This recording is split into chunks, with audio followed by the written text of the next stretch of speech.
Hello everyone, welcome to my YouTube channel. स्वागत है आप सभी का।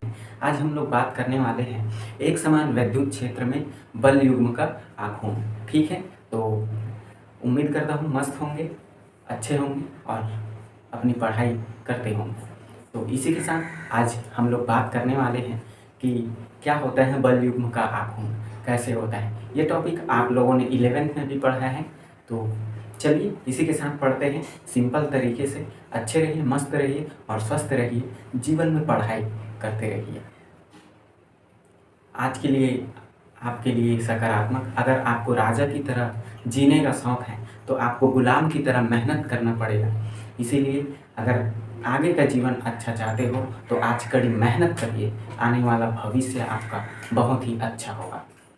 तो चलिए स्टार्ट करते हैं। एक समान विद्युत क्षेत्र में जो द्विध्रुव आघूर्ण रखा जाता है उसमें आपको बल युग्म बात समझते हैं क्या होता है। एक समान विद्युत क्षेत्र में बल युग्म जो आपके पास विद्युत द्विध्रुव होता है उसमें कौन सा बल लगता है और क्यों लगता है, इसके बारे में आज हम लोग चर्चा करेंगे।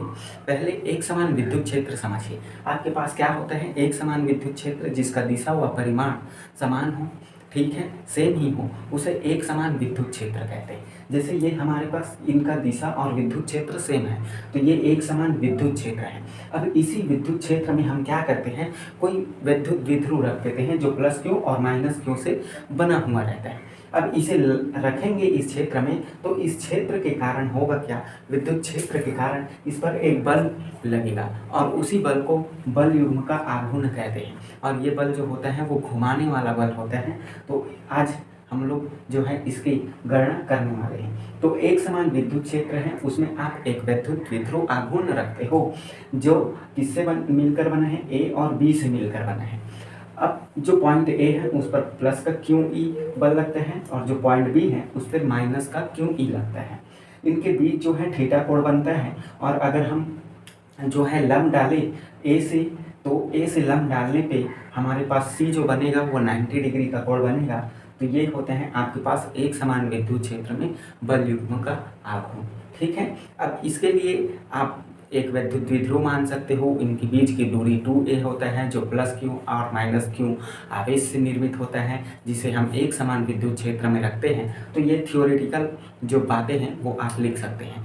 हम बल युग्म का आघूर्ण हमारे पास जो होता है, विद्युत जो टॉर्क जो होता है, टाउ बराबर क्या होता है, बल युग्म का आघूर्ण सूत्र से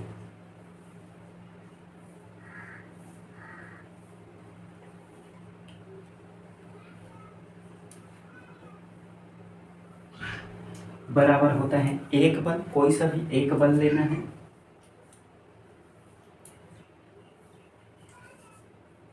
एक बल इनटू दोनों बलों के बीच की लंबवत दूरी, दोनों बलों की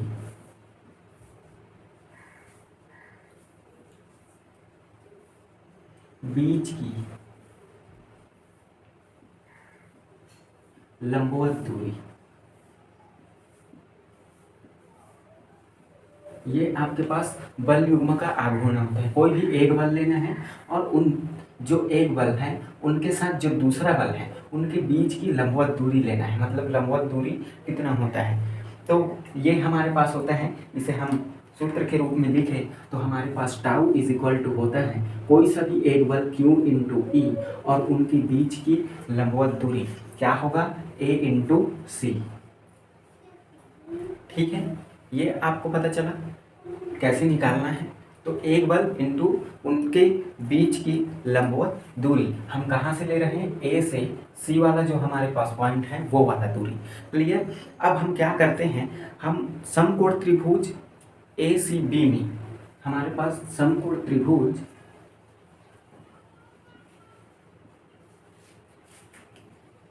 ए सी बी में, अब देखिए समकोण त्रिभुज कौन सा है, ये ए से पॉइंट 90 डिग्री वाला सी और सी से बी। ठीक है, इसमें हम साइन थीटा का मान निकालते हैं। तो साइन थीटा बराबर हमारे पास क्या होगा, हमारे पास लंब ए सी डिवाइडेड बाई क्या होगा, ए बी। क्लियर। तो ये हमारे पास निकल के आया साइन थीटा का वैल्यू। अब यहाँ से क्या करते हैं, हम लोग ए सी का मान निकालते हैं। तो ए सी बराबर हमें क्या मिलेगा, ए बी साइन थीटा। इतना समझ में आया। ए सी बराबर क्या मिलने वाला है, ए बी साइन थीटा। यहाँ से ए सी का मान निकाल लीजिए। पहले आपको करना क्या है, समकोण त्रिभुज ए सी बी में मान रखिए, फिर वहाँ से साइन थीटा लगाइए। साइन थीटा बराबर आपको मिलेगा ए सी लंब बटे क्या होंगे आपके पास, कर्ण ए बी। ओके, तो A C is equal to A B sine theta. Clear. अब ये जो हमारे पास वैल्यू है इसे हम किस में रखते हैं, समीकरण इसे 1 मान के चलिए। लोगों ने ए सी का मान निकाल लिया, तो ए बी साइन थीटा। अब ध्यान से देखिए, ए और बी का वैल्यू कितना है, ए और बी का वैल्यू है हमारे पास 2a। ठीक है, तो A C is equal to हम लोगों को मिलने वाला है 2a साइन थीटा। क्लियर। अब ये वैल्यू हम समीकरण 1 में रख देते हैं, तो ए सी का मान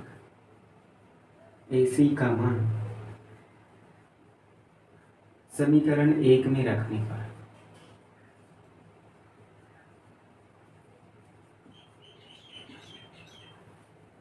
क्लियर। तो देखिए tau is equal to Q E, A C का मान कितना है 2a साइन थीटा। ओके, अब यहाँ से क्या करते हैं, इनको पक्षांतर कर लेते हैं,2QA को एक साथ लिख लेते हैं, तो tau is equal to 2QA sine theta into E. अब हम जानते हैं कि वैद्युत द्विध्रुव आघूर्ण बराबर क्या होता है, चूंकि हम जानते हैं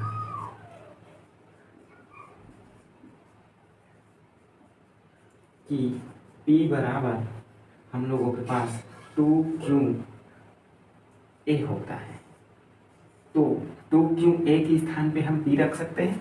तो यहाँ से देखिए हम लोगों को क्या मिलने वाला है, यहाँ से हम लोगों को मिलेगा टाउ इज इक्वल टू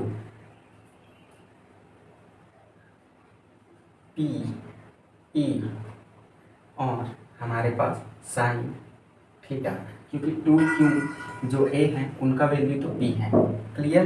तो ये आपके पास क्या होता है, बल युग्म का आघूर्ण। उम्मीद करता हूँ समझ में आया। कैसे किए, देखिए ए सी का वैल्यू निकाले, A C is equal to A B sine theta होता है। अब इस ए बी का वैल्यू देखिए, ए और बी का वैल्यू जो है 2a है, टोटल दूरी 2a, तो 2a इसी मान को समीकरण 1 में रखते हैं, तो tau is equal to Q into E 2a sine theta मिलता है। चूँकि हम लोग जानते हैं 2QA वो बराबर होता है P के, तो 2QA साइन थीटा, तो हम जो है 2QA के स्थान पे P लिख सकते हैं, तो P is equal to 2QA होता है, तो tau is equal to P sine theta होगा। अगर हम इसे सदिश रूप में लिखना चाहें तो हम लोगों के पास होगा टाउ वेक्टर बराबर होता है P वेक्टर इंटू का E वेक्टर।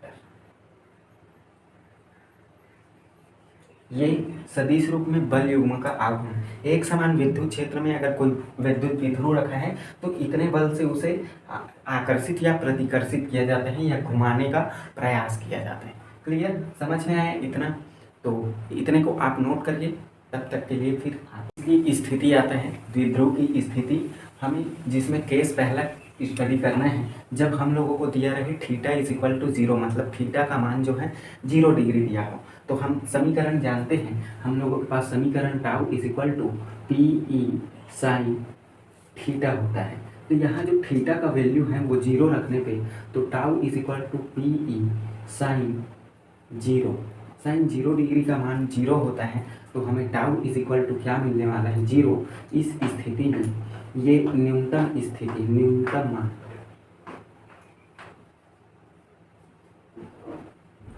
इस स्थिति में द्विध्रुव स्थायी संतुलन में होता है, स्थायी संतुलन।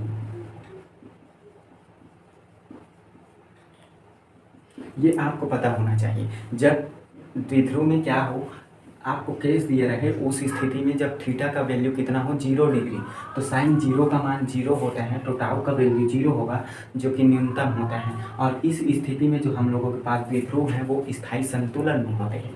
फिर दूसरा स्थिति देखते हैं, जब थीटा का मान 90 दिया हो, तो टाउ इज इक्वल टू हम लोगों के पास होता है पी ई साइन थीटा।